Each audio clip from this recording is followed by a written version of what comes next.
ये सर्वनाम है। सबसे पहले हम लोग सर्वनाम का डिफिनेशन पढ़ेंगे। सर्वनाम के बारे में अगर संज्ञा पढ़े हो तो सर्वनाम आसानी से समझ में आएगा। सर्वनाम है, सर्वनाम कहने का मतलब है कि सर्वनाम उस शब्द को कहते हैं या सर्वनाम उस विकारी शब्द को कहते हैं जो किसी संज्ञा के बदले में प्रयुक्त किया जाता है। हम आपको पहले बताएं कि संज्ञा क्या है, कि जिसे आप देखते हैं जिसका कोई नाम होगा वो सब क्या होगा, संज्ञा होगा। तो यहाँ पे कि सर्वनाम उस विकारी शब्द को कहते हैं जो संज्ञा के बदले में क्या किया जाता है, प्रयुक्त किया जाता है, या संज्ञा के बदले मतलब संज्ञा के जगह पे अपना स्थान ग्रहण करता है। जैसे अगर मान लेते हैं कि किसी पंचायत का मुखिया ना हो तो उसका पंचायत का काम कौन करेगा, उप मुखिया करता है ना। अगर किसी पंचायत का मुखिया ना हो तो उस पंचायत का काम उप मुखिया के साइन से काम होता है। ठीक उसी प्रकार सर्वनाम जो है वहां पे उसका प्रतिनिधित्व होता है ना, उसका मेन काम हो जाता है। तो वहां पे सर्वनाम के जगह पे जो संज्ञा है उसके बदले उसका प्रयोग किया जाता है। याद रखिएगा हिंदी में कुल 11 सर्वनाम है। कौन कौन है, मैं, तू, आप, यह, वह, जो, सो, कोई, कुछ, कौन, क्या, मतलब ये सब याद रखिएगा। इसको अगर आप या कोई ट्रिक मिले तो उसे भी याद कर सकते हैं, या सीधा याद कीजिएगा मैं, तू, आप, यह, वह, जो, सो, कोई, कुछ, कौन, क्या। मतलब जैसे याद होगा वैसे आप याद कर लीजिएगा। भाई इतना जो है हिंदी में कुल 11 सर्वनाम है।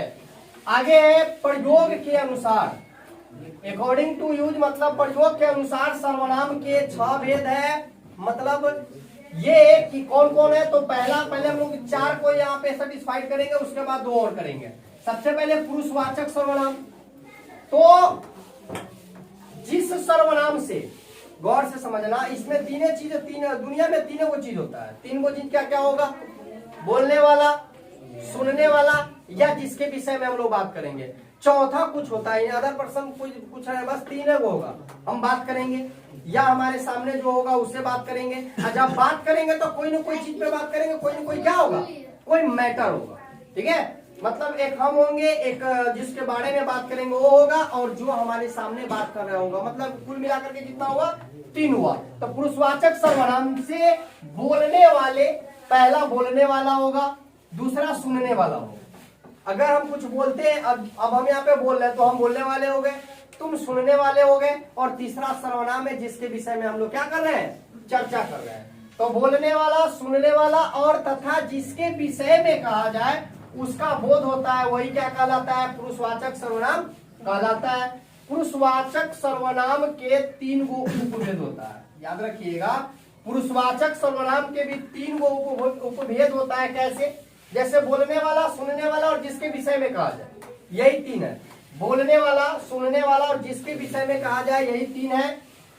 कौन है, मैं या हम, बात बराबर है। हम जा रहे हैं, हम जा रहे हैं, मतलब कहने का मतलब क्या, हम जा रहे हैं या मैं खाता हूं, मतलब उस पे बोध होता है, अपने आप पे बोध होता है, वो हो गया उत्तम पुरुष। गौर से सुनिएगा, हमने बोला, मैंने बोला, ये हो गया उत्तम पुरुष।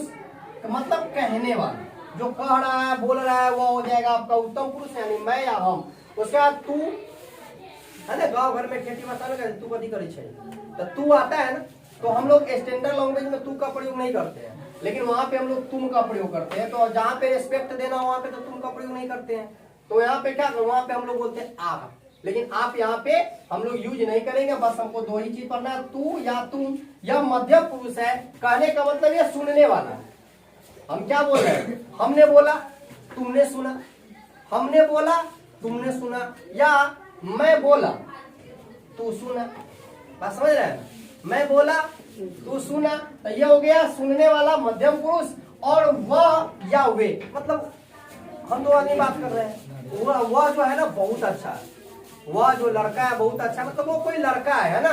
तो यह हो गया क्या चीज, अन्य पुरुष जिसके विषय में हम लोग कुछ बात कर रहे हैं। उसके बाद है निश्चय। ये भाई ये इससे स्पष्ट होता है, निश्चय से मतलब किसी निश्चित वस्तु का बोध होता है, या निश्चित किसी पदार्थ का बोध होगा। इस सर्वनाम से किसी निश्चित वस्तु का ज्ञान होता है।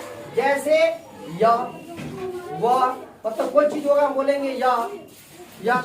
चलिए सुनिए, तो ये निश्चयवाचक सर्वनाम है। निश्चयवाचक सर्वनाम इस सर्वनाम से किसी निश्चित वस्तु का ज्ञान होता है, जैसे या और वह। या हो गया निश्चयवाचक, मतलब यहाँ निश्चित का बोध होगा। और अनिश्चय सर्वनाम से किसी निश्चित वस्तु का ज्ञान नहीं होता है। जैसे कुछ पानी होगा, कुछ पानी है, या कहेगा वहां पे कोई होगा, मतलब स्पष्ट नहीं है, क्लियर नहीं है कि वहां पे कौन है, क्या कर रहा है। या कोई मान लेता 5 लीटर पानी है, तो वहां पे ये नहीं कहता कि 5 लीटर पानी है, वहां पे कहते हैं कि कुछ पानी होगा वहां पे, है ना, लगभग 5 लीटर। मतलब यहाँ पे निश्चित नहीं रहता है, या क्या होगा, अनिश्चित रहेगा। उसके बाद है प्रश्नवाचक सर्वनाम।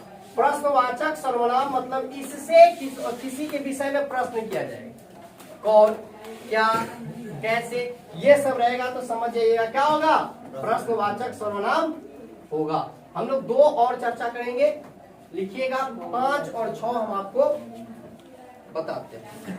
चलिए अब हम लोग देखेंगे 5 नंबर। जो 5वां है ये संबंधवाचक सर्वनाम। संबंधवाचक सर्वनाम से किसी संज्ञा या सर्वनाम के संबंध का ज्ञान होता है। अब यहाँ पे आता है संज्ञा और सर्वनाम। यहाँ पे संज्ञा और सर्वनाम का एक संबंध होता है, तो संबंधवाचक का मतलब ये होता है एक संबंध, रिलेशन। ये रिलेशन बनाता है, रिलेशन बताता है, ये संबंधवाचक सर्वनाम होता है। जैसे जो, सो, जिस, जिनका और तिनका।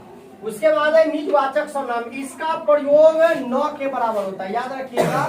निजवाचक सर्वनाम का प्रयोग न के बराबर होता है, उतना इसका यूज नहीं। इससे क्वेश्चन भी उतना पूछता नहीं है, 5 से क्वेश्चन पूछेगा, इससे उतना ज्यादा क्वेश्चन एग्जाम में नहीं पूछता है। तो निजवाचक सर्वनाम से निज मतलब निजी, अपना, अपने आप को या अपने का बोध होता है, उसे हम क्या बोलते हैं, निजवाचक सर्वनाम बोलते हैं। जैसे आप, ये हो गया आपका सर्वनाम खत्म।